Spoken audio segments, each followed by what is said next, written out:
അത്യാവശ്യം കുഴപ്പമില്ലാത്തൊരു യൂണിവേഴ്സിറ്റിയിൽ നിന്നൊക്കെ പാസ് ഔട്ടായിട്ട് വരാൻ പോകുന്ന ഇൻ്റർവ്യൂവിൽ ഗംഭീരമായിട്ട് പെർഫോം ചെയ്ത് ഒരു ജോലിയൊക്കെ നേടണമെന്ന് കരുതിയിരിക്കുന്ന നായകന് അതിസുന്ദരിയായിട്ടുള്ള ഒരു കാമുകിയും കൂടെയുണ്ട്.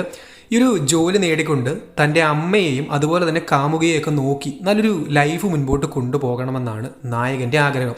അങ്ങനെ ഇൻ്റർവ്യൂവിന് വേണ്ടി പോകുന്ന വഴിക്കാണ് നമ്മുടെ നായകൻ്റെ മുന്നിൽ വെച്ച് ഒരു വലിയ അപകടം നടക്കുന്നത്. ആ ഒരു അപകടത്തിൽപ്പെട്ട ആള് മരിച്ചും പോകുന്നുണ്ട്. ഇത് നായകനെ മൊത്തത്തിൽ ഷോക്കാക്കുകയാണ്. പിന്നീട് ഇന്റർവ്യൂ അറ്റൻഡ് ചെയ്യാൻ പോയ നമ്മുടെ നായകന് ആ ഒരു ഇന്റർവ്യൂവിൽ പ്രോപ്പറായിട്ട് കോൺസെൻട്രേറ്റ് ചെയ്യാനോ അല്ലെങ്കിൽ ഉത്തരങ്ങൾ നൽകുവാനോ സാധിക്കുന്നില്ല. ആ ഒരു ക്യാരക്ടർ അവിടെ ഫെയിൽ ആവുകയാണ്. ഇന്റർവ്യൂവിൽ ഫെയിലായിട്ട് തൻ്റെ ലൈഫ് മൊത്തത്തിൽ കുളമായെന്നും ഇനി അങ്ങോട്ട് എന്ത് ചെയ്യുമെന്നും അറിയാണ്ടിരുന്ന നായകൻ കുറച്ച് പാർട്ട് ടൈം ജോബ്സ് ഒക്കെ ചെയ്തുകൊണ്ട് ലൈഫ് മുൻപോട്ട് കൊണ്ടുപോവുകയാണ്.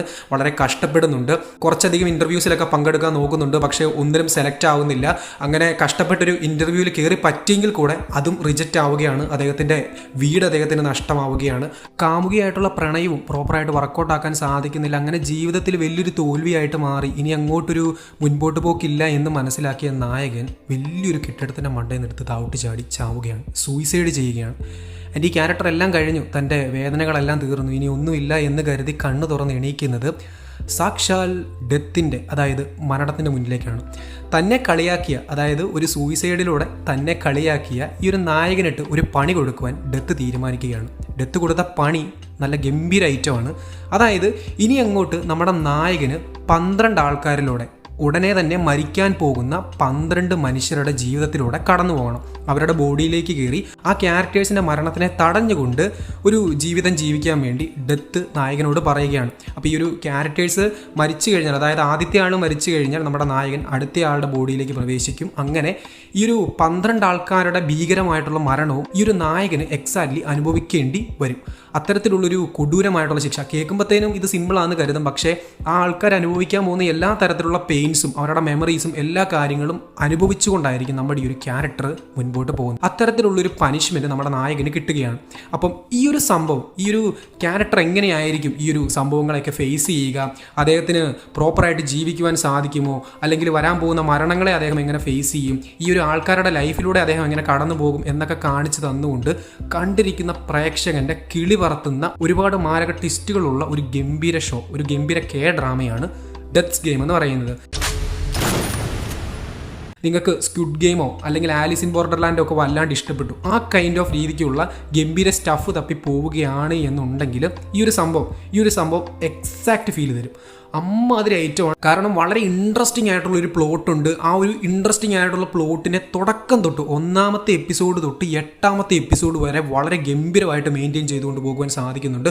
ഒരുപാട് ക്യാരക്ടർ ഇമോഷൻസും ആ ക്യാരക്ടർ ഇമോഷൻസിനെ ഗംഭീരമായിട്ട് നമ്മളെ കൊണ്ട് കണക്ട് ചെയ്യിപ്പിക്കാനും മാരക ആക്ഷൻ സീക്വൻസുകളും കോരിത്തരിച്ചിരിക്കാൻ പറ്റുന്ന ബാക്ക്ഗ്രൗണ്ട് സ്കോറുകളും ഇതൊന്നും പോരാഞ്ഞിട്ട് നിങ്ങളൊരു ഗംഭീര ഡ്രാമ ഫാനാണ്, നിങ്ങൾ ഒരുപാട് ഡ്രാമാസ് കാണുന്ന ആളാണ് എന്നുണ്ടെങ്കിൽ കൊറിയൻ ഇൻഡസ്ട്രിയിലെ തന്നെ ഒരുപാട് മേജർ ആക്ടേഴ്സിനെ നമുക്ക് ഈ ഒരു സംഭവത്തിനകത്തൂടെ കാണുവാൻ സാധിക്കും. അങ്ങനെ ടോട്ടലി ഒരു പ്രീമിയം പാക്കേജ് എന്നൊക്കെ വേണമെങ്കിൽ നമുക്ക് ഈ ഒരു ഡെത്ത് ഗെയിമിനെ പറയാൻ സാധിക്കും. അമ്മാതിരി ഐറ്റമാണ്. ഒരു തുള്ളി ഒരു സെക്കൻഡ് പോലും ലാഗ് അടിപ്പിക്കത്തില്ല. നിങ്ങൾ തുടങ്ങി വെച്ച് കഴിഞ്ഞാൽ തീർക്കാണ്ട് സമാധാനം കാണത്തില്ല. ഞാൻ ഇന്നലെ വൈകിട്ട് ഒരു പണിയില്ലാണ്ട് എന്ത് ചെയ്യണം ഇങ്ങനെ ചൊറിയും കുത്തിയിരിക്കുകയാണ്. ഒരുപാട് ആനിമേസ് കാണാൻ ട്രൈ ചെയ്യുന്നുണ്ട്, കുറച്ച് ഷോസ് കാണാൻ ട്രൈ ചെയ്യുന്നുണ്ട്. ഒന്നും അങ്ങോട്ട് വർക്കൗട്ട് ആകുന്നില്ല, ഒന്നും അങ്ങോട്ട് ക്ലിക്ക് ആവുന്നില്ല.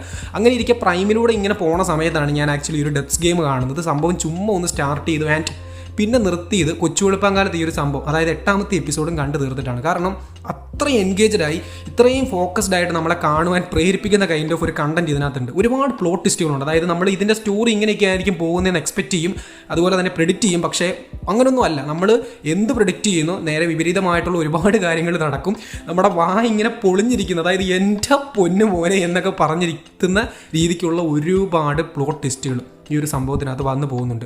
അങ്ങനെ ഗംഭീരമായിട്ട് കണ്ടിരിക്കുന്ന പ്രേക്ഷകനെ പിടിച്ചിരുത്തുന്ന വളരെ റെയർ ആയിട്ടുള്ള ഡ്രാമാസിൻ്റെ കൂട്ടത്തിൽ എടുത്തു വെക്കുവാൻ സാധിക്കുന്ന ഒരു ഐറ്റമാണ് ഡെത്ത് ഗെയിം എന്ന് പറയുന്നത്. നിങ്ങൾ വളരെ ബോർ അടിച്ചിരിക്കുവാണ്, നിങ്ങൾക്കൊരു അത്രയ്ക്കും കൂടി ഇൻട്രസ്റ്റിംഗ് ആയിട്ട് കാണാൻ പറ്റുന്ന ഒരു സംഭവം കിട്ടുന്നില്ല എന്നുണ്ടെങ്കിൽ തീർച്ചയായിട്ടും ഇത് ട്രൈ ചെയ്ത് നോക്കാം. ആകെ 8 എപ്പിസോഡേ ഉള്ളൂ. ഒരു എപ്പിസോഡിന് ഏകദേശം 45 to 50 മിനിറ്റ്സ് ഒക്കെയാണ് ഡ്യൂറേഷൻ വരുന്നത്. നമ്മൾ യൂഷ്വലി കണ്ടുവരുന്ന ഡ്രാമാസിനെ കഴിഞ്ഞ് ഡ്യൂറേഷൻ വളരെ കുറവാണ്.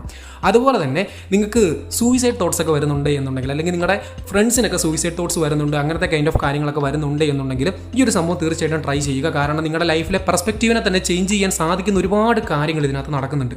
അതായത് നിങ്ങളുടെ ലൈഫിൽ തന്നെ നിങ്ങൾക്കിപ്പോൾ ഒരു വിഷൻ കാണും, നിങ്ങൾക്കൊരു പെർസ്പെക്റ്റീവ് കാണും, കാര്യങ്ങൾ ഇങ്ങനെയൊക്കെ ആയിരിക്കും എന്നുള്ളൊരു ചിന്താഗതി കാണും. അതിനെ തന്നെ വേണമെങ്കിൽ ഈ ഒരു സംഭവത്തിന് മൊത്തത്തിൽ മാറ്റിമറിക്കാൻ സാധിക്കും. അത്രയും ഗംഭീരമായിട്ടുള്ളൊരു കണ്ടന്റ് ഒരൊറ്റ കേഡ്രാമയിലൂടെ സൊസൈറ്റിയിലെ തന്നെ ഒരുപാട് പ്രോബ്ലംസിനെ അഡ്രസ്സ് ചെയ്യാനും ആ ഒരു സംഭവങ്ങളുടെയൊക്കെ ഇൻറ്റൻസിറ്റി എത്രത്തോളം ഉണ്ട്, അത് നമ്മുടെ ലൈഫിനെ എത്രത്തോളം ബാധിക്കും എന്നൊക്കെ വളരെ നീറ്റായിട്ട് കാണിച്ചു തരാൻ, ഓവറായിട്ട് ചളവാക്കാണ്ട് നീറ്റായിട്ട് കാണിച്ചു തരാൻ ഈ ഒരു സംഭവത്തിന് സാധിക്കുന്നുണ്ട്. സോ കാണാത്തവരായിട്ട് ആരെങ്കിലുമൊക്കെ ഉണ്ട് എന്നുണ്ടെങ്കിൽ ഡെക്സ് ഗെയിം മസ്റ്റ് ആയിട്ടും ട്രൈ ചെയ്യുക. ഇതൊരു ഗംഭീര ഐറ്റമാണ്.